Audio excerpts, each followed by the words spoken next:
Hello, today in English Literature with Susan, I'm going to provide a reading of Wilfred Owen's most famous poem, Dulce, Decorum Est. About Wilfred Owen first. Wilfred Owen was one of the soldiers who fought in the First World War for the English Army, and he died a few days before the war ended. Wilfred Owen had actually many traumatized experiences at the war, and when he was hospitalized, he could not sleep because of those dreams. What nightmares would have come to his mind based on the experiences he had in the battlefield. So he suffered from his personal experience of war. And let me tell you that there were rather two different reactions to the First World War. The first reaction was a patriotic reaction. Many poets wrote to provoke and trigger a kind of or motivate, let's say, the English youth to take part in the war, to just draft in the army and fight for their country. So the first reaction was that. It provided a beautiful, heroic image of the war. It's very let's say great if you can fight for your country, if you would die even for your country. So it is, if it's a sacrifice for your motherland, and the other people would consider you as a great figure afterwards. So this was the first reaction to the First World War. But the secondary reaction, which is kind of an after effect, happened when many of these poets themselves fought in the real battlefields, and well, they felt the just adversaries of the war, the problems, the disaster, and the catastrophe actually of war can be.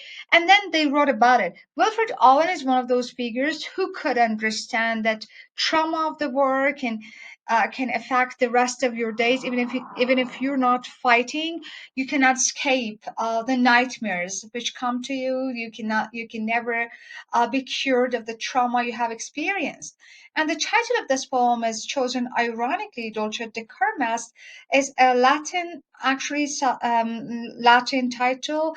It's a quotation and allusion to one of the poems written by Horace, but actually the title is not in its complete form here. The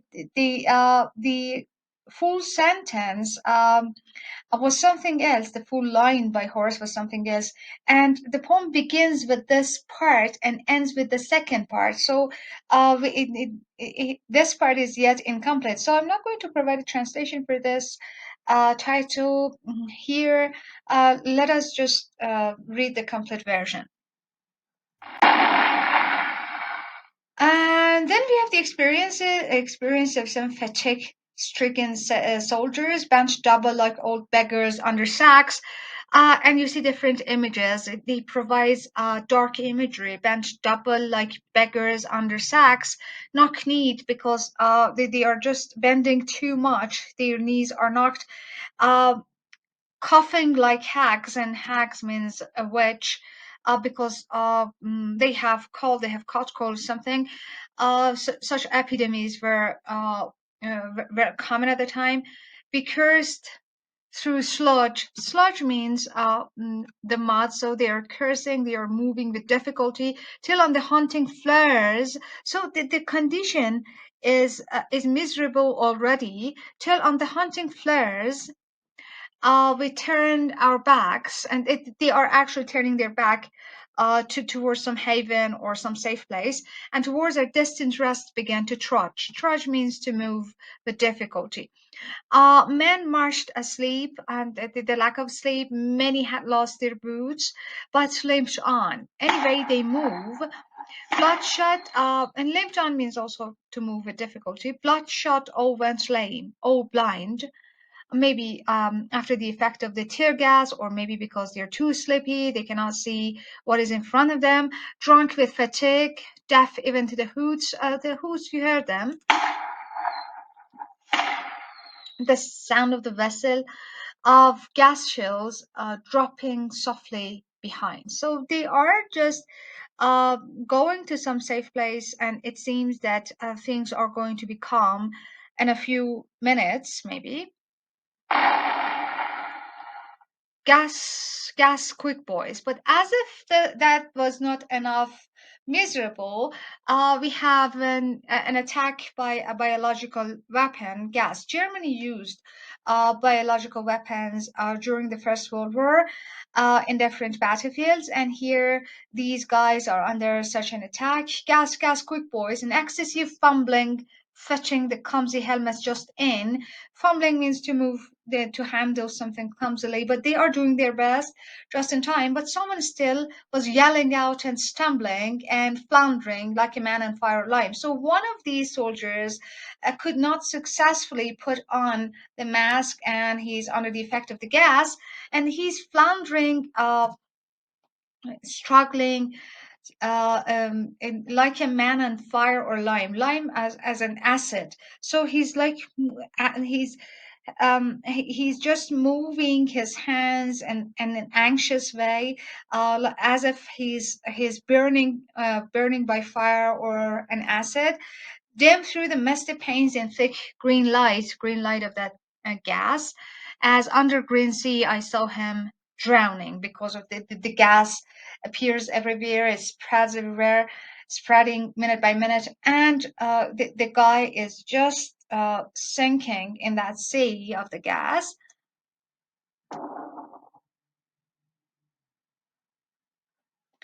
In all my dreams, before my helpless sight, he plunges at me, guttering, choking, drowning. So this image repeats itself or is recurring throughout his nightmares. Though now he is hospitalized, now he's in good company, he's being taken care of, but he cannot just come to terms with that trauma. So he talks about the psychological effects war can make on man. If in some smothering dreams, some painful dreams, you too could pace behind the wagon. Then now he's addressing the ones who promote people, who motivate people to go to war. You too could pace behind the wagon. If you have really, really, really taken part in a war, you would have never asked the youth to go to the war. Behind the wagon that they flung him in, they finally could just take him in out of that sea of the gas and watch the white eyes writhing in his face, that everything is quickly happening, that he's dying, his white eyes are writhing, his hanging face like a devil sick of sin because of the paleness, the white color. If you could hear at and you see different forms of imagery, auditory imagery and a visual imagery. He's trying to visualize it and just make the image perfectly profoundly. If you could hear at every jolt means every shake, the blood come gurgling from the froth corrupted lungs. Obscene means disgusting, is cancer. It's a cancer happening all of a sudden. It's a cancer which kills in some minutes, some short minutes. Better as the cod, it means partly digested food. A vial, he's talking about the wound and the gastronomical effects the gas had made. Incurable sores and innocent tongues, my friend. You would not tell with such high zest to children ardent for some desperate glory, children.